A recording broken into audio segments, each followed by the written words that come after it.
Very good morning to all my viewers. I welcome you once again to my online lectures. Today I'm with a new poem, Keeping Quiet, written by Pablo Neruda. Pablo Neruda was born in the year 1904. Pablo Neruda is the pen name of Neftali Ricardo Reyes Basalto, who was born in the town of Parral in Chile. Neruda's poems are full of easily understood images which make them no less beautiful. He was a diplomat, politician. He used green pen ink, which was his personal symbol for hope and desire he had. He won the Nobel Prize for Literature in the year 1971. Originally, he wrote in Spanish. Its essence is based on introspection, retrospection. It promotes peace and brotherhood. We need soul searching to be at peace with oneself or others.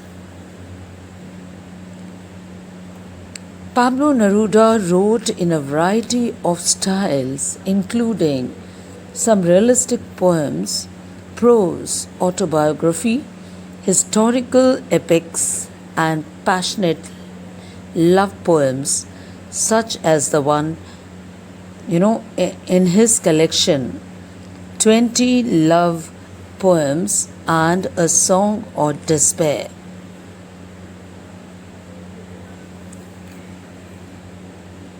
So with this I would like to move ahead towards the theme of the poem. Keeping Quiet is a simple poem about the need of a little bit of soul searching, SOUL, okay, which may help us to make peace with ourselves and others. It tells us how a moment of silent introspection will make us realize the utter futility of our aggressive and repulsive nature.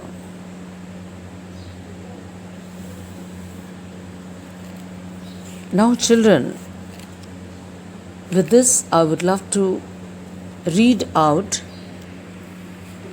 the poem for you. Now we will count to 12 and we will all keep still. For once on the face of the earth, let's not speak in any language. Let's stop for 1 second and not move our arms so much. It would be an exotic moment. Without rush, without engines, we would all be together in a sudden strangeness. Fishermen in the cold sea would not harm whales, and the man gathering salt would look at his hurt hands. Those who prepare green wars with gas, wars with fire, victory with no survivors, would put on clean clothes and walk about with their brothers in the shade doing nothing. What I want should not be confused with total inactivity. Life is what it is about. I want no truck with death. If we were not so single-minded about keeping our lives moving and for once could do nothing, perhaps a huge silence might interrupt this sadness of never understanding ourselves and of threatening ourselves with death. Perhaps the earth can teach us as when everything seems dead and later proves to be alive. Now I will count up to 12 and you keep quiet and I will go. Such a beautifully, written poem this is. Very simple to understand, but has a depth in its concept. So the rest, when we move ahead with the explanation, you will understand this poem still better. Okay, children? This poem generally will tell us how a moment of silent introspection will make us realize the utter futility of our aggressive endeavors. Okay? He speaks about life where humans are engrossed in selfish motives and are living a life full of strife and destruction. With this, I move ahead towards the explanation, and I hope you concentrate when I explain you the poem, children. Okay, let me read out the first stanza for you. Now we will count 12 and we will all keep still. For once on the face of the earth, let's not speak in any language. Let's stop for 1 second and not move our arms so much. So this is the first stanza of this poem, Keeping Quiet. Pablo Neruda, begins on a note of meditation and introspection. Okay, children? The poet appeals to the readers to count up to 12. Now, what does this number 12 employ here? And what do you mean by the word count? Count means to say numbers from 1 to 12. And 12 here, it signifies the signs of hours on a clock, or it may be 12 months on a calendar. Right, children? So it is number 12 is left on the readers to assume whether they are going to be quiet and still for 12 hours or for 12 months, that is in a year. Okay? And then he says, and we will all keep still. So now here he is addressing the human race to count numbers from 1 to 12 and resist every activity that they are performing. Okay, so thus the poet wants that no activity should be performed and the whole human race should become motionless. Then he addresses, he says, for once on the face of the earth, the poet is here encouraging unified movement. What does the poet want here? He wants unity among, the various people inhabiting in the different countries, different creeds, cultures, race, speaking different languages. He wants all the people to come together and become motionless for some time. Let's not speak in any language. He says, let's stop speaking in various different languages, because people living in different countries, they speak different languages and belong to different castes and religions. So he wants that the inhabitants of various countries, they should stop speaking in any language. Then he says, let's stop for 1 second. What do you mean by 1 second? 1 second literally means for some time. And children, I would like to tell you here, the poet Pablo Neruda has used here a literary device, anaphora, in this, see here in this stanza, the second and third line, let's not speak, and again in the next line, let's stop for 1 second. Okay, what did I tell you in the previous poem that I explained to you? That's the same word used in 2 consecutive lines is termed as anaphora. So here let's in the second line and let's in the third line. So the literary device, which one is used?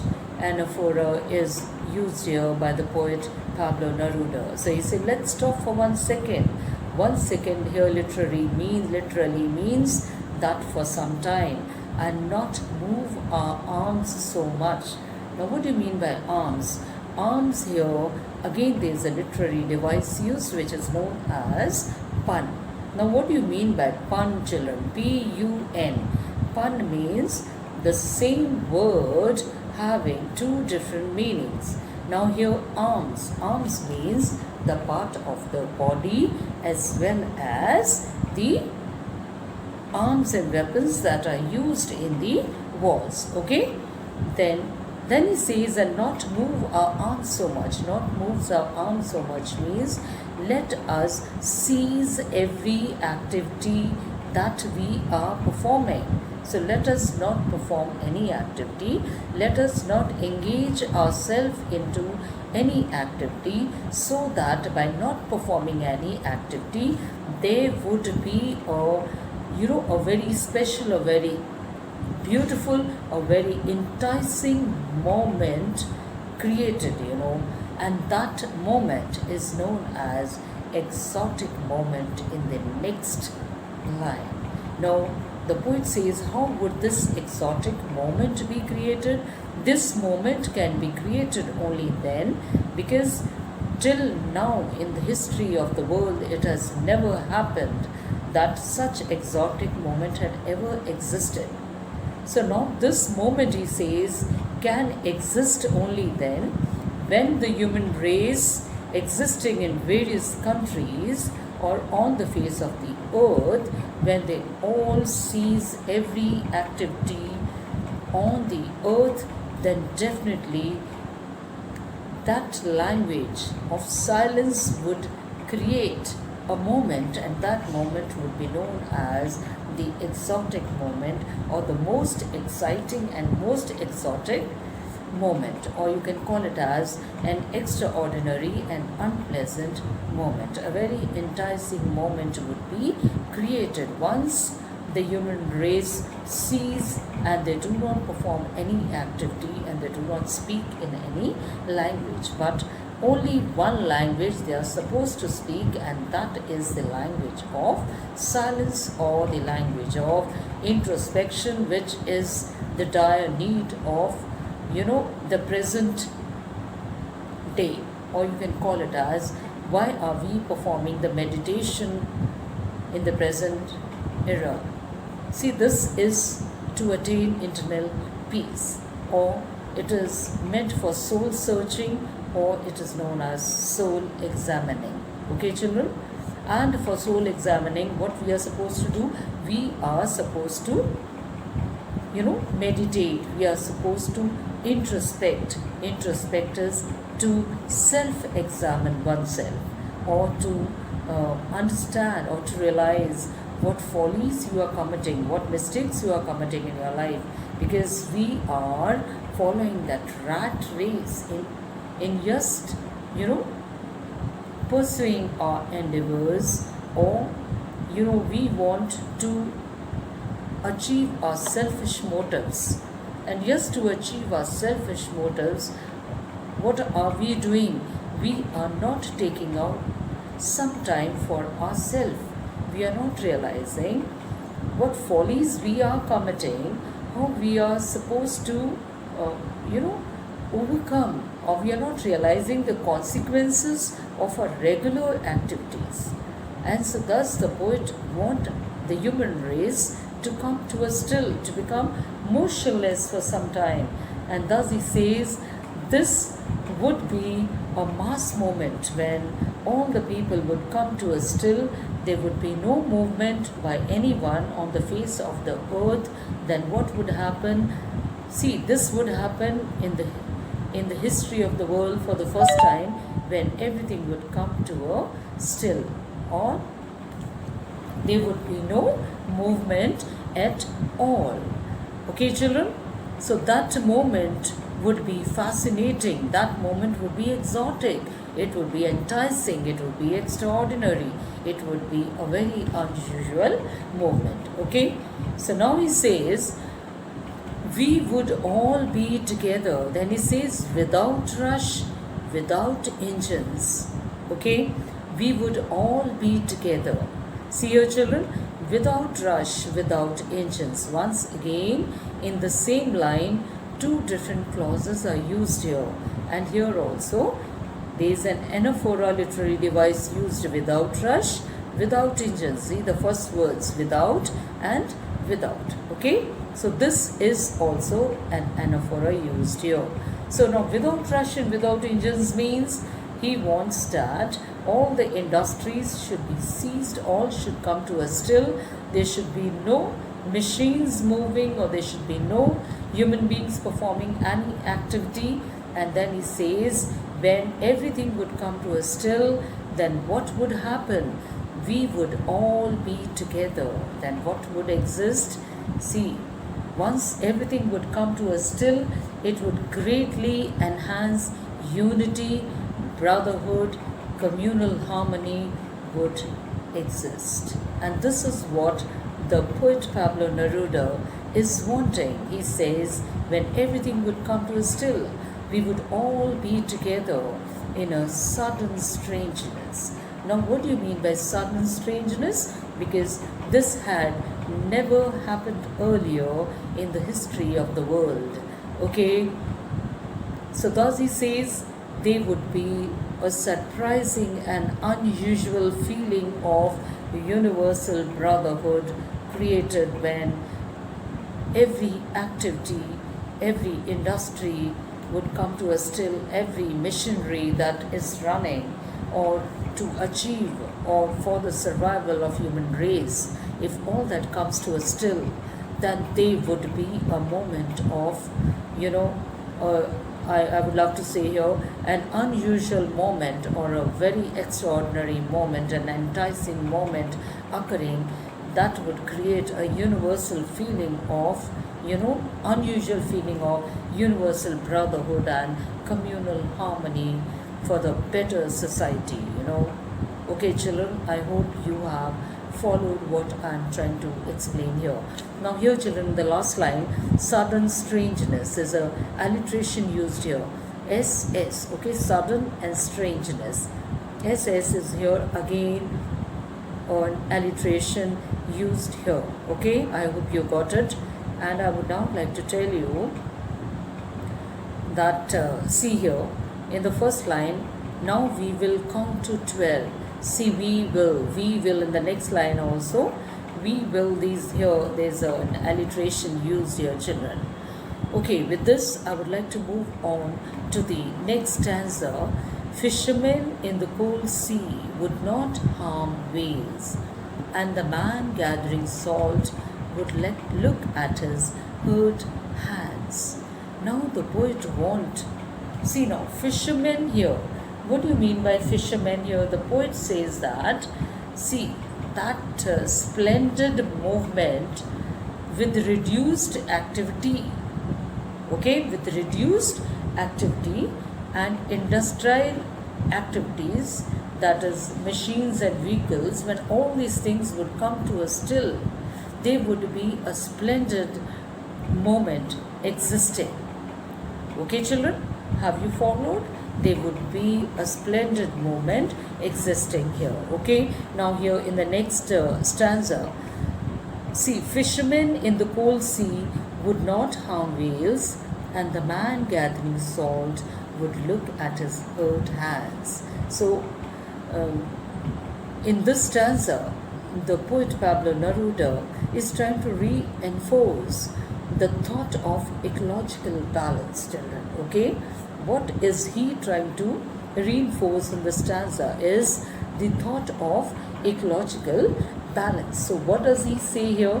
Fishermen here, children, represent proficient hunters, okay, or the the rich class, the aristocratic class, the proficient hunters of all kind, and the whales represent here the oppressed class of human beings because of their helplessness. Now, these hunters, or you can call them as fishermen, so they are strong here, they are, healthy, they are powerful.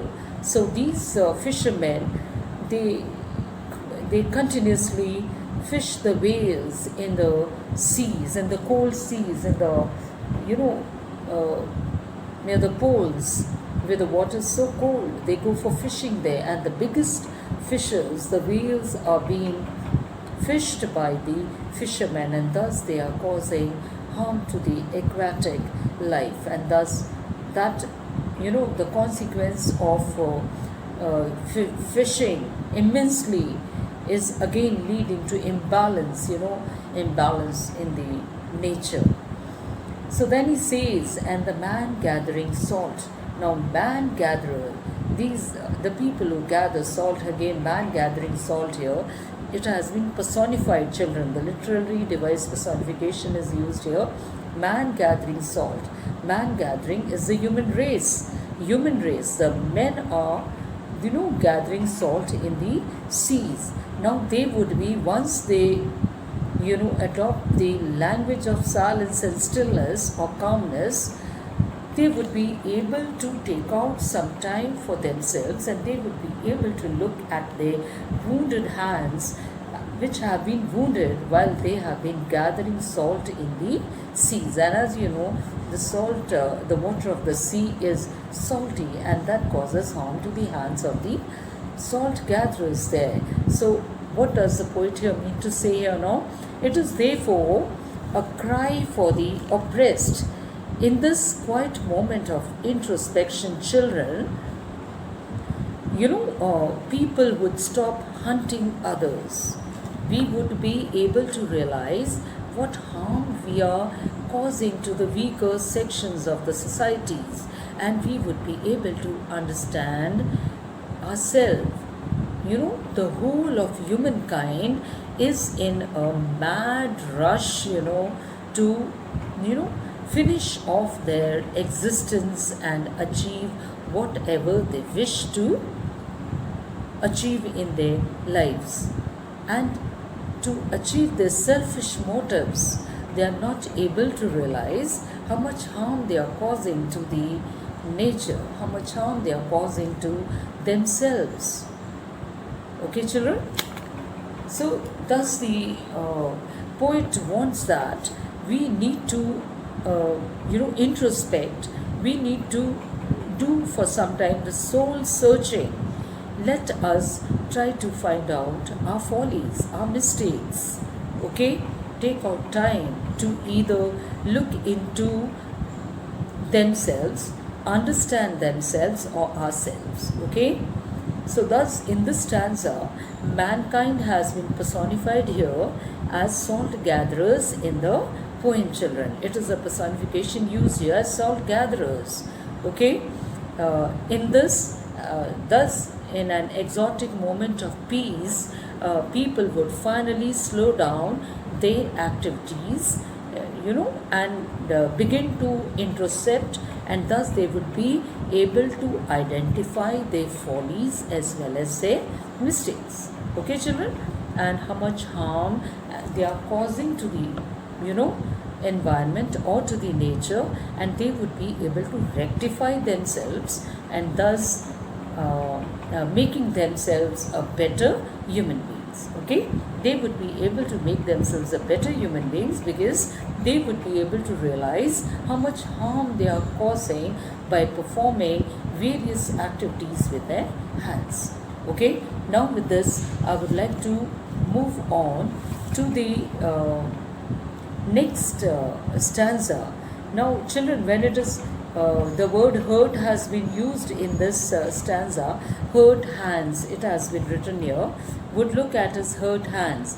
So this kind of break, will enable both nature and man to what they would be to embalm their wounds, to to apply or to, you know, keep oneself in a good state to earn. Just this is why this is a rush for earning the livelihood. So just in a race of earning for their survival, they are forgetting about the consequences, children. Right? And thus hurt here means wounded hands, or you can call it as the injured hands here. Now with this I would like to move on to the next stanza. Those who prepare green wars, wars with gas, wars with fire, victory with no survivors, would put on clean clothes and walk about with their brothers in the shade doing nothing. Now children here, those who are preparing green wars, see, human, I would love to say here, the mankind or the human beings or the people on the face of the earth or existing on this planet in different countries, what are they doing? They are engaging themselves in green wars. Green wars here means war against the environment. Okay? Now, there's an interpretation here, children. See here, I would like to tell you that there are two types of wars here. One is war against the Mother Earth, war against environment, and the other is war with gas. War with gas means use of poisonous gases in the wars, and the other one is war with fire. War with fire is use of the arms, the ammunitions, okay, bombs, etc. So now the poet here wants, Pablo Neruda wants that people should not engage themselves in any sort of wars, because wars, the consequence of any war is simply a devastation, okay, loss to lives, loss to property, and there's loss all around and there's bloodshed all around. So in the next line he says, what is the use of such wars? Why the human race should indulge into such activities, hazardous, wars, which the outcome is simply bloodshed and devastation. So let us not engage ourselves in any sort of wars. He says, definitely there would be victory. One of the parties would win. Victory with no survivors. But that victory would be with no survivors. Definitely there would be one of the, party or the team would win. But there would be no survivors left. Okay, now this is again a paradox or device, literary device. Paradox has been used here. Paradox, it is a statement that contradicts itself and still seems true. Okay, or you can even say it is somehow contrary to expectations, existing beliefs and perceived opinions, children. So victory with no survivors, इसका मतलब ये है कि ऐसी जीत का क्या फ़ायदा है अगर उस जीत को मनाने वाला और उस जीत को एंजॉय करने वाला कोई नहीं बचेगा, तो ऐसी जीत आप क्या करेंगे? What is the use of that victory when there is no survivor left? But truly speaking, children, in a battle, definitely there is a survivor left, and along with this, one team definitely becomes victorious. So this is a paradox used in this. Okay, now see this once again. I would like to explain this stanza. like people who exploit the green wealth of nature by promoting deforestation, mining, then fishing in seas, and soldiers who use weapons to kill fellow human beings or fellow brethren, now need some time to introspect. Okay, this is what this stanza exactly means. There's no use of wars or engaging oneself in wars. So, one way or the other, whether it is mining or deforestation or fishing, this is all, the consequences of all these activities, are causing, imbalance in the nature, So that's what it's saying.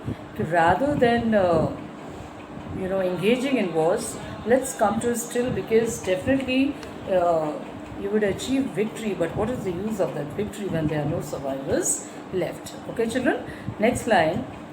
Rather than engaging in such hazardous or in devastating activities, it is always better that we would all put on new clothes. Now, what do you mean by new clothes or clean clothes here?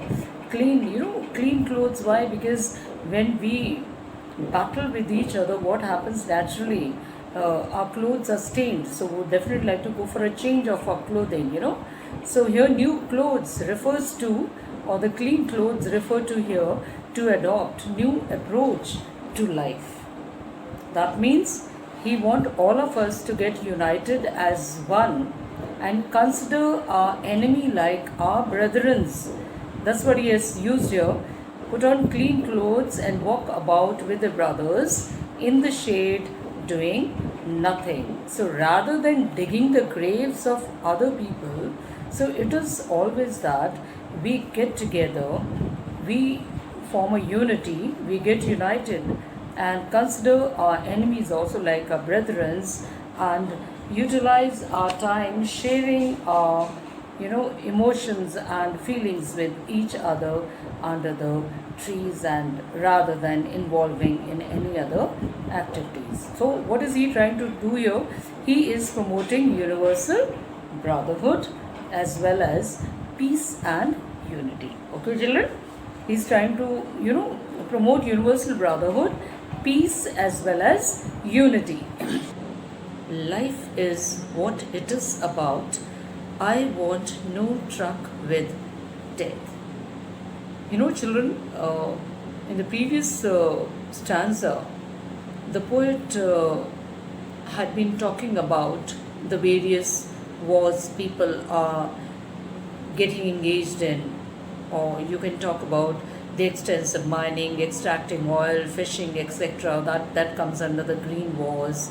Wars with gas, war with fire. Gas is the poisonous use of poisonous gases during the battles, and wars with fire. Okay, we have spoken about this stanza, and then we have spoken about victory with no survivors. What is the use of that victory when there are no survivors left? And this is the paradox used. Okay, now I would love to proceed ahead with this next line. So what I want should not be confused with total inactivity.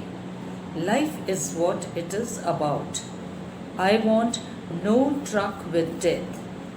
So let me explain these 5 lines. Now the poet is saying that poet is very cautious that his thoughts or whatever his concept is, it should not be confused with totally inactivity, or it should not be confused with a state of complete dormancy. Inactivity means dormancy, not doing anything. Rather, the poet's message is about life, and he does not want to be related. He does not want his concept of becoming motionless to be related with what I mean to say is with with death. He does not want that it should be related with death, but rather he want a continued action but at a slower pace. Now, when he uses this line, life is what it is about, it means that life is an ongoing process. Though it appears to be silent, or it appears to be dormant and motionless, but definitely it keeps doing something very productive. Okay. Next, see children, from the next few lines, then he says, I want no truck with death. I do not want that. My concept of becoming silent or remaining silent, to remain silent, should be associated with death. Right, children? Then he says, if we were not so single minded about keeping our lives moving and for once could do nothing, perhaps a huge silence might interrupt this sadness of never understanding ourselves and of threatening ourselves with death. So, children, this is, the message of this poem lies in these lines or in this particular stanza. If we were not single minded, okay, that means single minded here means of becoming self centered. That means people should stop being self centered or selfish for a moment, okay, and they should not think of keeping their lives moving, fulfilling their personal motives, or achieving their goals only or their targets.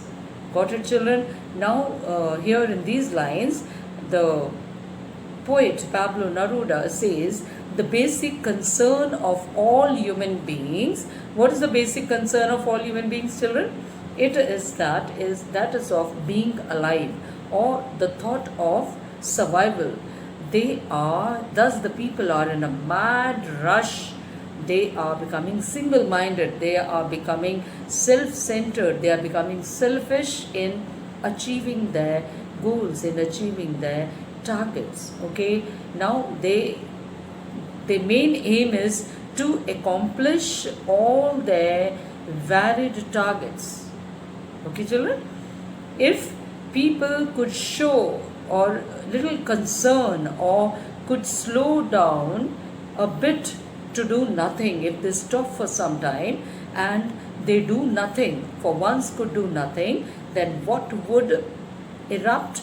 There would be massive silence occurring, and that silence, that huge silence when we do nothing, when all the human race or the people existing in various continents, they become motionless or they do not perform any activity, then what would happen?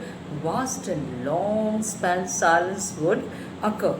And that silence, what would it do? It might interrupt. Interrupt means disturb this sadness. Which sadness? The sadness of never understanding oneself. In this rush of achieving our goals and targets, what are we doing? We are not able to take out that time, and that fear of beating each other, and that is threatening our lives. This might interrupt this sadness. Which sadness? The sadness of never understanding ourselves, never realizing ourselves, and of threatening ourselves with death. And thus, threatening means causing threat to ourselves, with death. When, people have been threatening themselves with death by the, activities, by the various sort of activities they keep performing without realizing how much harm, how much destruction, how much devastation they are causing all around, either to the humankind or to nature or to themselves and to others. So this is how they keep threatening themselves to themselves as well as to the others. So what is he saying? The massive silence would intrude. Intrude means it would interfere, intrude despair of never appreciating and accomplishing ourselves. So what is the poet wanting here? If we look around, we will really feel very pathetic seeing the conditions around. So who is responsible for all this? We human beings are responsible for creating such an environment on this beautiful planet, Now, perhaps the earth can teach us as when everything seems dead and later proves to be alive. See now here, before this, I would like to tell you of never understanding ourselves and threatening ourselves with death is that death is a threat to many of us. Why, children? Death is a threat to many of us. It is because, it means we will not be able to accomplish our targets that we create. It's we people who are running behind in achieving our targets. So those targets which we are trying to accomplish or that we have created, we will not be able to accomplish the task of survival in peace if we keep rushing and following that rat race of beating each other and of achieving our selfish motives. Okay, thus we are causing threat to ourselves, or when we are not able to accomplish the task of survival, and that is causing threat to us. Further on, perhaps the earth can teach us. Now, children, here there's a great lesson that the Mother Earth, who is teaching us, teacher who teaches, a teacher teaches. So thus the Mother Earth here has been personified. Okay, so let me tell you, these lines are probably pursuing them to take a lesson from Mother Nature, Mother Earth. So the people should, learn from the Mother Earth.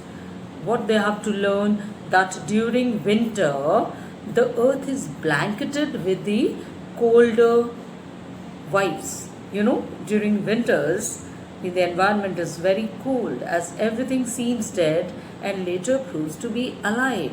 So it is blanketed, the whole earth is blanketed with the colder vibes. And so what happens? And it appears there is no life on the earth or in the environment. And even the air appears to be frigid, children. Okay, thus, however, this is not the end, the poet says, and this does not last for a longer period. After some time, as the earth, as the season changes, what happens? As it does not last long, and as the season changes, what happens? The earth gets itself refined, from these discrepancies, counting them all as a part of the rejuvenation process. Okay, then suddenly you find everything appears to be green as the season changes. Thus the earth rejuvenates itself and moves on alive once again with the change of the season. Okay, children? So this is what, later on the Mother Earth begins to rejuvenate as the season changes. Now the poet says here, I would love to say that this is emphasizing, in Keeping Quiet, Pablo Neruda emphasizes the necessity of quiet introspection and creating, a feeling of mutual understanding among the human beings. So now here, children, see in the last line, the poet says, now I will count up to 12 and you keep quiet and I will go. So what the poet says, I want you to start introspecting and understanding oneself and others. Begin to meditate, realize, okay? And meanwhile, I will go to pass this message to the other communities. Thus, he, wants the people to introspect and, will only serve to help the people.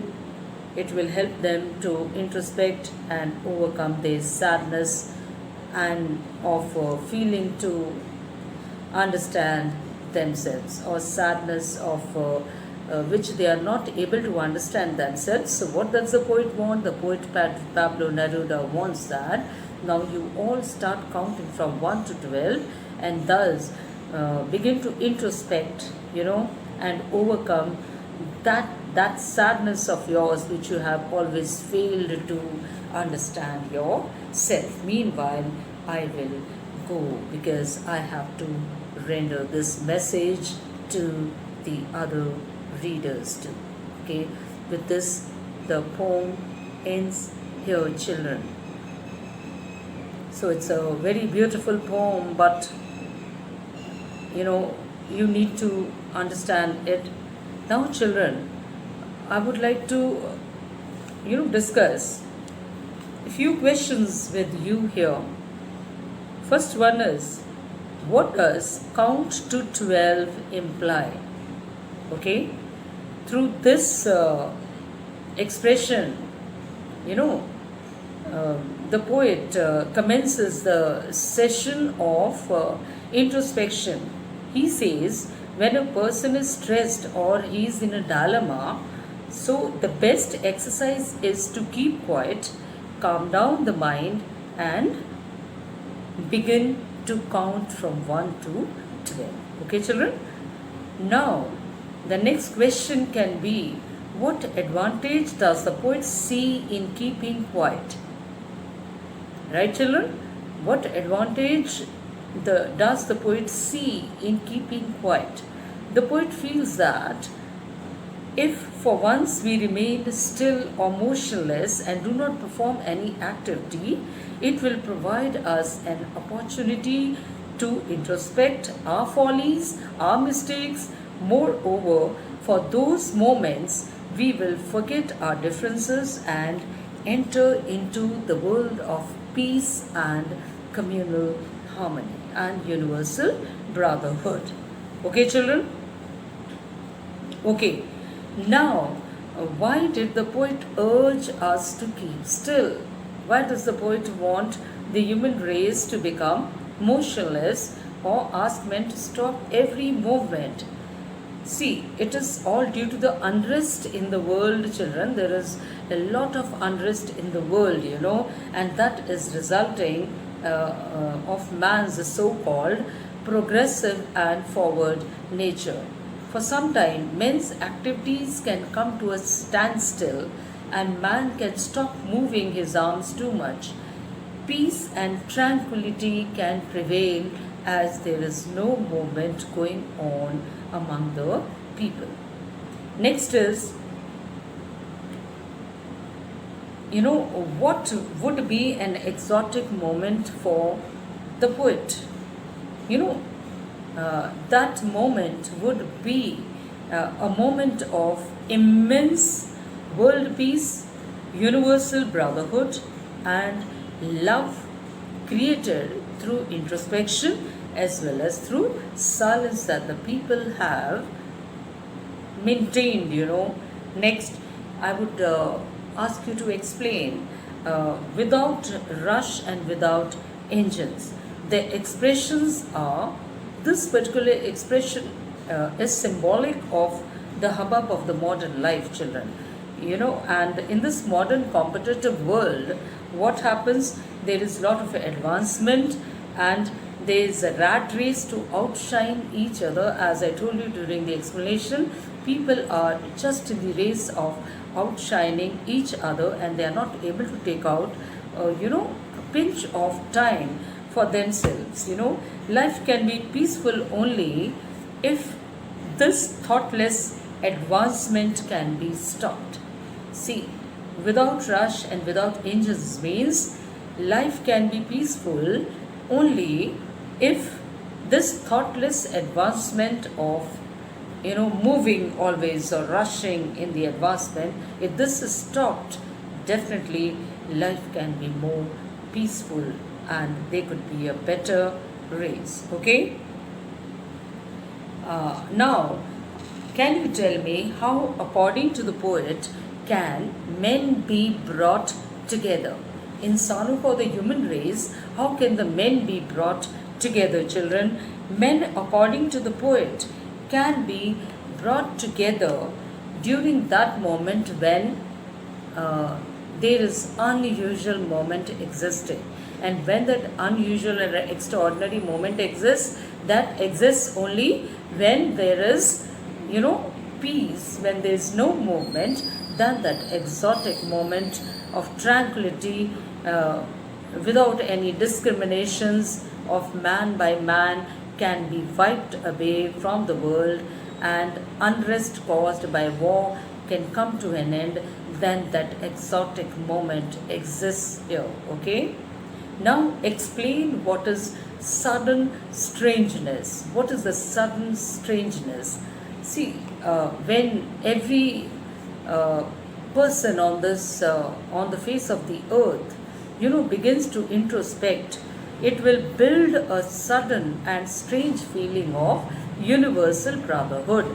Then this feeling of brotherhood and togetherness is new and cannot be explained to anyone. Okay, so this is sudden strangeness. Next, children, whom does those refer to here? Those who prepare green wars. So the word those here refers to whom? The word those here refers to those people, the rich ones, the politicians, the statesmen, the scientists who are involved in initiating, okay, and aggravating wars. They are the ones who guide the common man to perform such activities which can be hazardous, which can be devastating to the nations, and run after the so-called material advancement. They are the ones, okay, the manipulative societies. Next, explain green wars, war with gas, war with fire. Children, the expression refers to the war, okay. Man is waging various sorts of wars against nature. So man's activities are polluting the nature, and the aquatic life is being, harmed. And the chemical and nuclear weapons which are being used in the wars created by him have brought mankind to its dead end, because that causes only devastation and bloodshed. So all these sort of wars should completely come to an end. Okay, children? What are fishermen symbolic of?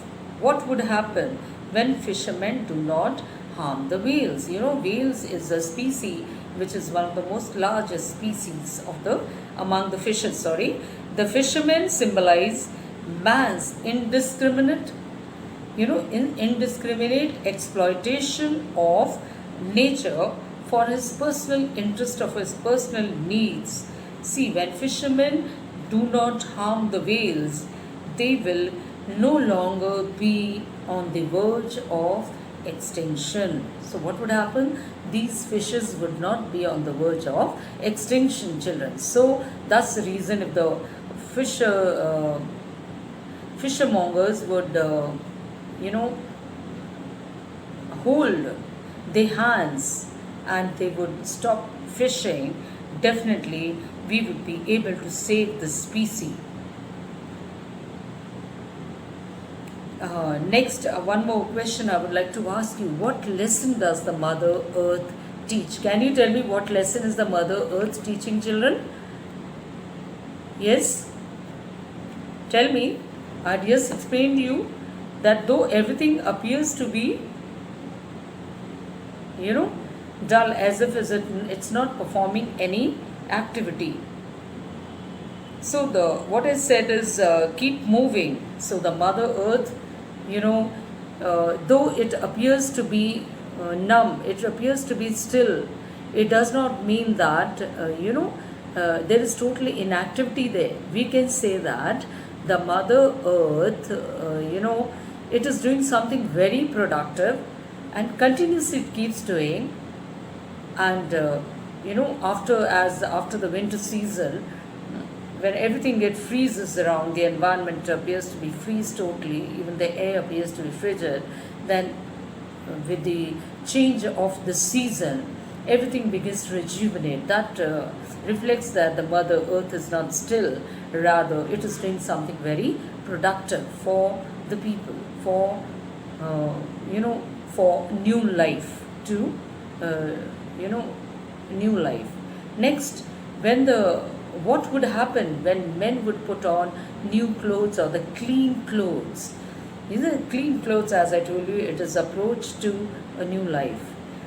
When men put on new clothes or clean clothes and for some time do not involve themselves in any activity, or they would reflect inwardly and thus stop their destructive activities, and they would be able to develop a sense of belonging among themselves. Thus, they would be able to understand, they would be able to share their opinions, or they would be able to share their emotions with each other and realize the pain of one another children. Okay, now why does the poet say that he does not want his wish of becoming motionless, to be confused with total inactivity? The poet wants that the human race should come to a standstill for some time. They should stop his destructive activities. They should not perform any such activity which involves him in moments of silence. Okay, stop his destructive activities, and the people should involve themselves in the moments of silence and introspection. Okay, he, however, warns mankind. What does he warn the mankind? Against total inactivity. He says it would bring life to a standstill. He wants him to continue with his, constructive activities, with his productive activities for the good of mankind, and it should never have that feeling of achieving his selfish motive only. Next is, what is life all about? Life is an ongoing process, and thus is all about, being up and doing. Life cannot come to a standstill under any circumstances. Okay, children, we with this end our poem Keeping Quiet, written by Pablo Neruda. I wish you good day, happy days ahead. Keep yourself safe indoors. Do not step out of the house unnecessarily, and keep working hard. Before I depart, I would like to, advise you or suggest you to keep putting in additional efforts, and please do subscribe the channel if you understand a bit of what I try to explain to you, okay, and like my videos. So I think this much, being good learners, a bit you can do it. So take care, happy days ahead, goodbye to you all.